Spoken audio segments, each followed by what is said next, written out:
Meus queridos irmãos, como é que vocês estão? Espero que estejam todos bem.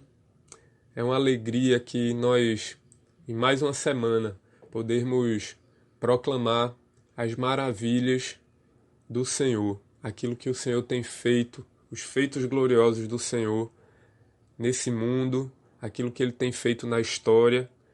Mas acima de tudo, hoje eu quero meditar com você a respeito daquilo que Deus tem feito na nossa vida, aquilo que Deus faz no nosso coração, no nosso interior. Como Deus trata conosco, como Deus, de forma muito graciosa, trabalha no nosso coração. Na nossa caminhada cristã, em diversos momentos, nós nos perdemos do Senhor. Frequentemente, por causa da maldade que habita em nós, por causa do nosso pecado, das nossas escolhas, nós nos distanciamos dele, nós sentimos o nosso coração amargar, nossa vida vai esfriando, nosso interior se sente longe do Senhor, e aí nos tornamos embrutecidos, ignorantes à voz de Deus, não conseguimos discernir a presença do Senhor conosco, na nossa vida, no nosso cotidiano, ainda que, muito embora, o Senhor nunca nos deixe. O Senhor nunca nos abandona. Ele nunca se afasta de nós, mas é uma verdade que nós, por muitas vezes, nos afastamos do Senhor. E hoje eu gostaria de meditar brevemente com você na conhecida história do filho pródigo, uma parábola que o Senhor Jesus contou e que fala sobre isso. Então, eu chamo você a abrir sua Bíblia em Lucas capítulo 15. Nós vamos ler a partir do verso 11. Diz assim a palavra do Senhor. Continuou. Certo homem tinha 2 filhos. O mais moço deles disse ao pai: Pai, dá-me a parte dos bens que me cabe. E ele lhes repartiu os haveres. Passados não muitos dias, o filho mais moço, ajuntando tudo que era seu, partiu para uma terra distante, e lá dissipou todos os seus bens, vivendo dissolutamente. Depois de ter consumido tudo, sobreveio àquele país uma grande fome, e ele começou a passar necessidade. Então ele foi e se agregou a um dos cidadãos daquela terra, e este o mandou para os seus campos a guardar porcos. Ali desejava ele fartar-se das alfarrobas que os porcos comiam, mas ninguém lhe dava nada. Então, caindo em si, disse: Quantos trabalhadores de meu pai têm pão com fartura, e eu aqui morro de fome. Levantar-me-ei e irei ter com meu pai, e lhe direi: Pai, pequei contra o céu e diante de ti. Já não sou digno de ser chamado teu filho. Trata-me como um dos teus trabalhadores. E levantando-se, foi para seu pai. Vinha ele ainda longe, quando seu pai o avistou, e compadecido dele, correndo, o abraçou e beijou. E o filho lhe disse: Pai, pequei contra o céu e diante de ti. Já não sou digno de ser chamado teu filho. O pai, porém, disse aos seus servos: Trazei depressa a melhor roupa, vestiu, ponde-lhe um anel no dedo e sandálias nos pés. Trazei também e matai o novilho cevado. Comamos e regozijemo-nos, porque este meu filho estava morto e reviveu, estava perdido e foi achado, e começaram a regozijar-se. Essa é uma parábola, essa parábola ela é uma resposta aos fariseus e aos escribas. Se você voltar para o início do capítulo, você vai ver que Jesus ele está respondendo ali aos escribas e fariseus. Escribas e fariseus estavam ali murmurando, criticando o Senhor Jesus pelo fato de que Jesus recebia pecadores e até comia com eles. Essas pessoas estavam se aproximando de Jesus para ouvir os ensinos do Senhor Jesus. E por esse motivo, os fariseus e os escribas, eles criticavam e murmuravam ali, criticando o Senhor Jesus. Então, em resposta a essa crítica dos fariseus e dos escribas, é que o Senhor conta essa parábola. Uma parábola que, na verdade, é a terceira e é a mais completa de um grupo de 3 parábolas. Na verdade, essas 3 parábolas são a mesma história, contam a mesma história. Diferente das outras 2 parábolas, a parábola do filho pródigo que nós lemos, ela tem mais detalhes. Ela fala também sobre como Deus nos busca, né? Como o Senhor busca os pecadores perdidos que se afastam dele e que estão perdidos, como Deus toma a iniciativa e vai ao encontro e vai buscar até encontrar e trazer para si os pecadores.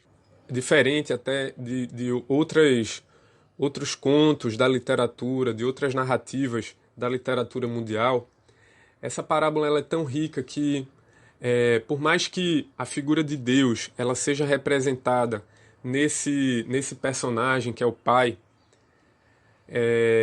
nós temos também aqui o Senhor aparecendo na história, atuando nessa história como um personagem também. A ideia de céu que é colocada aqui no verso 18, quando o filho mais novo ele diz que pecou contra o céu, nos esclarece exatamente isso. Por mais que nós tenhamos aqui esse personagem do pai a representar o Senhor, mas nós temos também um agir, né, uma vida dos personagens aqui que ocorre diante do céu, que ocorre diante da presença de Deus, do lugar onde Deus habita. Então, guarde esse detalhe com você.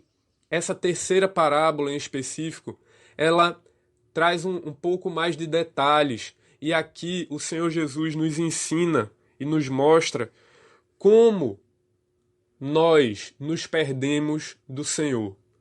Jesus trabalha aqui como isso acontece, como é que o processo se desenrola. E é sobre isso que eu quero meditar de forma breve aqui com você, meu querido. E aqui eu quero pensar, em primeiro lugar, à luz aqui do verso 12, eu peço que você volte seus olhos para o verso 12, que diz assim: o filho mais novo disse ao pai: Pai, dá-me a parte dos bens que me cabe. E o pai, então, repartiu os haveres. Veja, eu penso que o ponto de partida, o momento onde a gente começa a se distanciar e a se afastar do Senhor, a se perder do nosso Senhor, é justamente quando a gente começa a tratar o relacionamento com Deus, o nosso relacionamento com o Pai, a gente começa a tratar ele com descaso, com desprezo, a gente começa a não valorizar a riqueza da graça, a riqueza, a bênção que nós temos de termos sido reconciliados com o Senhor. A gente começa a se perder do Senhor, em primeiro lugar, quando a gente trata com descaso o relacionamento que em Cristo Jesus nós temos com o Senhor. Mas em seguida, esse filho, ele toma atitudes, ele sai de fato e de verdade, ele deixa a casa do seu pai e ele vai para uma terra distante, e ali ele gasta tudo que ele ganhou, toda a sua herança ele gasta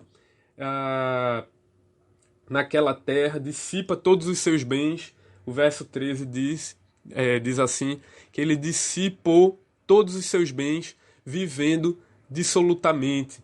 Então, esse é um segundo estágio, é quando a gente passa daquele desprezo interior do coração e a gente ingressa em atitudes de fato. A gente ingressa numa vida longe do Senhor. E nós conhecemos essa vida, nós conhecemos essa caminhada longe de Deus, da qual o Senhor um dia nos tirou. Mas quando a gente volta para essas práticas, quando a gente volta para essa vida dissoluta, quando a gente vive uma vida de pecado deliberada, esse é mais um passo que vai nos distanciando do Senhor, as nossas práticas. Então perceba esse movimento, começa no interior, começa no coração, mas depois vai ganhando forma nas nossas atitudes, nos nossos comportamentos, nos lugares aonde a gente vai, nas coisas que a gente ouve, nas coisas que a gente acessa, nas nossas práticas do dia a dia. Então, querido, após ter esse valor recuperado no seu coração, após ter a noção do privilégio que é fazer parte da família de Deus, após recobrar a sua consciência, após recobrar a sua razão aqui no mais profundo que essa palavra possa ter, e lembrar do privilégio que é ser um filho de Deus, ele então toma atitude. Veja, novamente aqui no arrependimento, esse arrependimento é produzido por Deus no coração do pecador, no nosso coração. E em seguida, após ser uma resolução do coração, após ter começado no interior, isso se expressa em atitudes. Então o filho volta, ele dá passos e volta para a casa do pai. Essa é uma lição que a gente deve aprender também. O arrependimento ele começa no coração e quantas vezes a gente pede perdão ao Senhor, a gente volta para o Senhor, mas é preciso que atitudes sejam tomadas também. E assim como esse filho deu passos e voltou para casa, a gente também precisa fazer as atitudes de obediência à palavra do Senhor, retomar a obediência às ordens e às direções de Deus para a nossa vida. E aqui a gente vê esse desfecho tão belo aí dessa primeira parte da história, quando o pai, aqui a gente vê claramente, ele toma a iniciativa, e quando o filho estava longe ainda, ele corre, abraça o filho, beija o filho e começa a festejar, começa a celebrar, porque o filho que estava perdido voltou. Então, sim, meu querido, a iniciativa é sempre do Senhor. É Ele quem busca os pecadores. É Ele quem nos busca quando a gente se perde dele. Nós aprendemos nessa parábola que Deus, como o grande protagonista da história da nossa vida, de modo soberano, Ele, no momento que nós nos afastamos dele, Ele nos coloca em situações, Ele providencia situações de aperto, de angústia, de necessidade, porque essas situações, via de regra, nos fazem dobrar os joelhos, nos conduzem ao arrependimento, a lembrar do grande privilégio que nós temos em sermos da família de Deus. Ele faz isso através de circunstâncias que ele coloca na nossa vida, mas ele faz isso também, e a gente vê isso aqui na figura do pai. Quando ele toma a frente, quando ele toma a iniciativa, é ele quem vem primeiro, é ele quem, de forma muito afetuosa, nos busca e amorosamente nos chama, gentilmente, a voltar e a olhar para a cruz, e a olhar para ele, e a ver o quanto nós somos pecadores, mas o quanto nós temos o perdão e a graça do Senhor a nos assistir.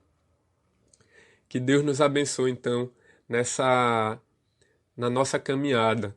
Que se essa é a sua situação hoje, né, se você se sente perdido, distante do Senhor, que em primeiro lugar, no seu coração, você se renda, você se curve diante do Senhor, você peça perdão a Ele e se arrependa dos seus pecados, porque os nossos pecados eles são contra Deus, acima de tudo. Mas que você dê passos também para retornar para o Senhor e receber esse abraço dele, essa graça do Senhor, que toma sempre a iniciativa e que vem sempre ao nosso encontro para nos buscar quando a gente está perdido. Que Deus abençoe sua vida hoje, meu querido. Espero que em outra oportunidade, em breve, a gente possa meditar sobre a continuação dessa história. Um grande abraço.